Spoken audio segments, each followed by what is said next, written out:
মন্দিরটা নদীর স্রোতের মতো, শতাব্দীর পর শতাব্দী ধরে।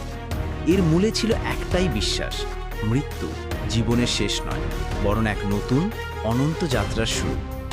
প্রাচীন মিশরীয়রা পরকালে গভীরভাবে বিশ্বাসী ছিল। তারা মনে করত মৃত্যুর পর মানুষের দুটি সত্তা, কা বা প্রাণশক্তি এবং বা আত্মা, দেহ ছেড়ে বেরিয়ে যায়।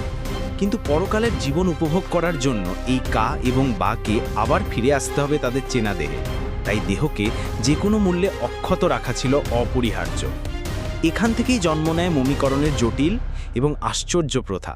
আর সেই সংরক্ষিত মূল্যবান মমিকে ডাকাতদের হাত থেকে এবং প্রকৃতির রসানল থেকে সুরক্ষিত রাখার জন্য প্রয়োজন ছিল এক নিরাপদ আশ্রয়, একটি সমাধি।